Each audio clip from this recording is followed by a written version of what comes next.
Today on DC News Now, rain moving in and out of the area. Could we see the sun? Meteorologist Damon Madsen times it out for you.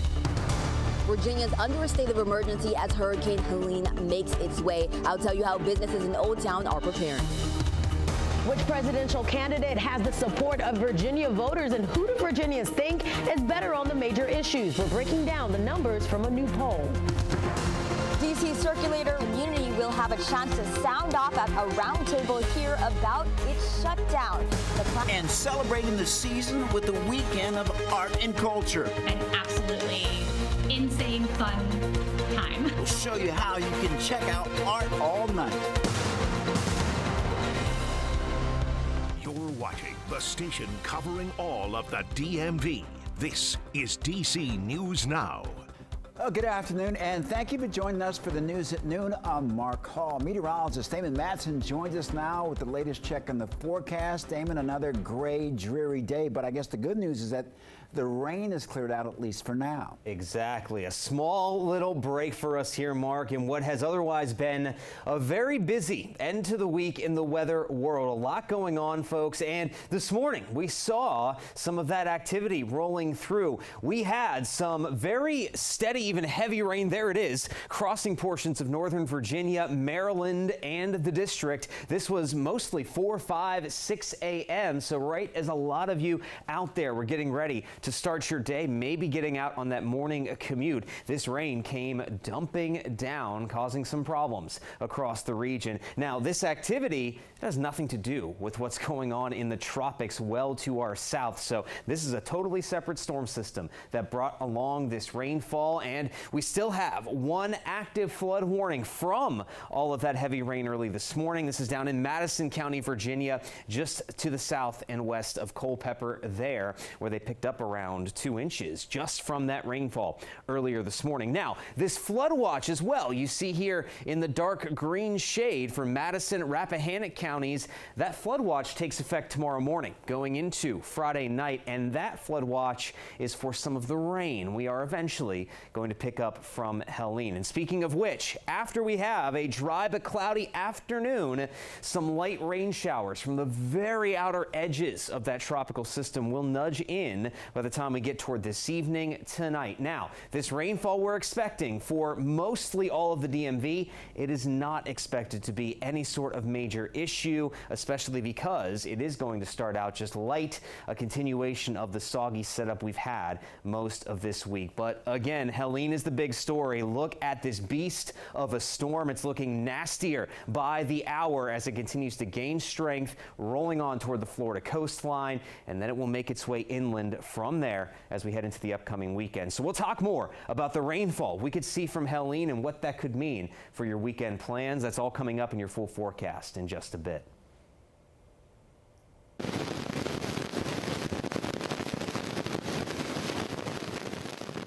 And take a look at this. This is video from earlier this week from Mexico as Hurricane Helene moves closer to the U.S. Communities along Florida's west and northwestern coast have issued evacuation orders. And Virginia Governor Glenn Youngkin declaring a state of an emergency in anticipation for Hurricane Helene's arrival. DC News Now's Jean-Marie Sissay spoke to businesses about how they're getting ready.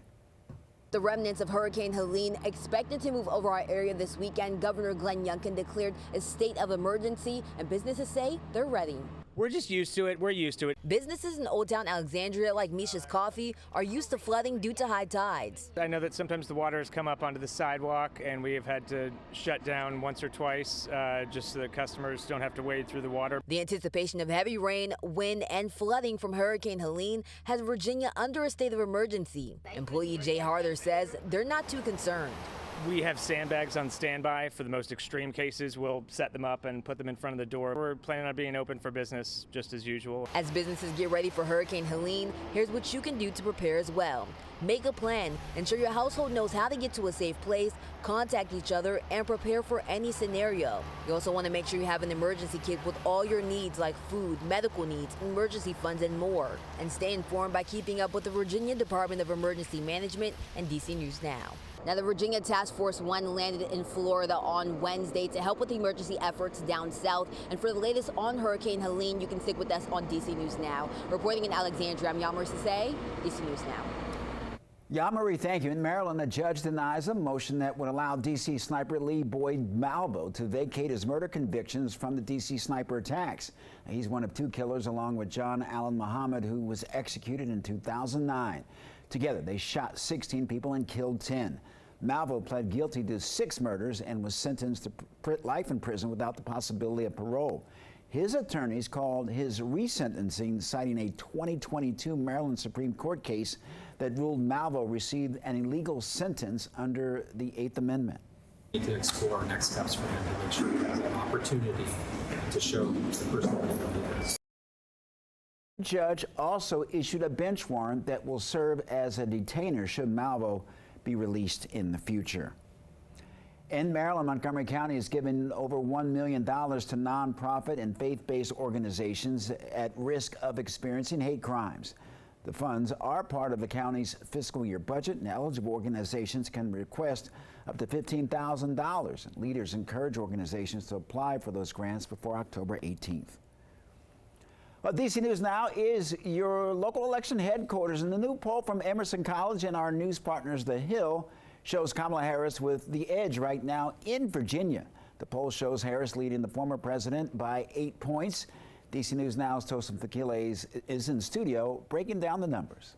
Support for former President Trump hasn't changed significantly since VP Kamala Harris became the nominee, but undecided voters are moving towards Harris. That is according to the Emerson College polling officials. The new poll shows Harris with most of the support in Virginia at 52% and Trump with 44%, 4% undecided. Now, this is the first Virginia poll from Emerson and The Hill since Harris became nominee. In this new poll, there have been some shifts with independents. In July, independents were leaning towards Trump. Now Harris has a commanding 14% lead with Virginia independents over Trump. But Virginia voter support varies when it comes to the issues. The economy, the top issue for Virginians, and that new poll shows voters say Trump is better with the economy, 68%. Voters who say affording a house is a top Virginia issue, they break for Harris, 76% to 15%. Now, in this poll, one of the most significant numbers is with women voters. The July poll showed President Biden had a 6% lead with more women voters support over Trump. That gap much wider now. Women voters support Harris 58% over Trump at 38%. Now, the presidential election isn't the only issue for Virginians. They're also paying attention to the Senate race. Now, this new Emerson The Hill poll shows right now incumbent Democratic Senator Tim Kaine leading Republican candidate Hung Cao by 10 points. And Kaine has kept that 10-point lead since the last poll. For now in the studio, I'm Tosin Fakile. Back to you.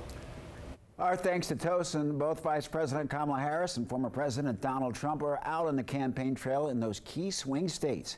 Harris spent the day yesterday campaigning in Pennsylvania, while Trump was in the battleground state of North Carolina, both focusing on the top issue for voters, the economy. Vice President Harris and former President Trump talked about the importance of manufacturing around the country. Trump hammered out his plan to increase tariffs, which are taxes on goods imported from another country. But Harris says increasing tariffs will hurt middle-class families. Trump pushes back on the claims. Under my plan, more than 100 million Americans will get a middle-class tax break. We've had enough. We can't take it anymore. Kamala Harris, you're fired. I'm imposing tariffs on your competition from foreign countries, all these foreign countries that have ripped us off. Trump is headed to Michigan later this week, and Harris is heading to Arizona. Well, it's officially fall, and the district is celebrating the season with a weekend of art and culture. DC News Now's morning anchor Tanaya Wright takes a look at Art All Night. It's going to be an absolutely insane, fun time. Brianne Dornbush is talking about this year's Art All Night events. Art All Night is a really exciting event that brings together the vibrant local businesses here in the district, as well as our incredible arts community. DC's annual Night Art Festival helps kick off the fall festival season. It's going to be held on September 27th and 28th. We will be having Art All Night events in 5 of our Main Street corridors, including Mount Pleasant and Lower Georgia Avenue. We'll have U Street, Logan Circle, and Cleveland Park. And you'll get to see something different in every location. For instance, in Cleveland Park, the theme is Cleveland Park Curiosities. So there's going to be tarot card readings, fortune tellers, I think even a snake charmer. The Lower Georgia Avenue is collage themed based on all the different kind of multicultural influences in that area, making a beautiful collage. Pretty much all of them are going to have live music, some sort of art installation, an art market, and some sort of like live interactive art piece. The two-day art festival has something for everyone to enjoy. It is one of those unique events that if you want to go at 5 p.m. and your kids want to play in the bubbles and do some drawing, that's great. Or if you're like a young person that wants to stay out all night and hit up all the neighborhoods and dance, or, you know, like there's something for everyone for sure. For more information on Art All Night, make sure you visit our website, dcnewsnow.com. Tanaya Wright, DC News Now. All right, Tanaya, thank you. And the U.S. Botanic Garden is welcoming a new exhibit tomorrow. The exhibit called Fierce Flora will show the ferocious side of the plant world. The plants in the exhibit will include Venus flytraps, bladderworts, and poison ivy, and visitors will get to learn about these plants and how they survive in the wild. And if people are feeling adventurous, visitors can test their reflexes to see if they are faster than a Venus flytrap. The exhibit will be located in the Conservatory East Gallery.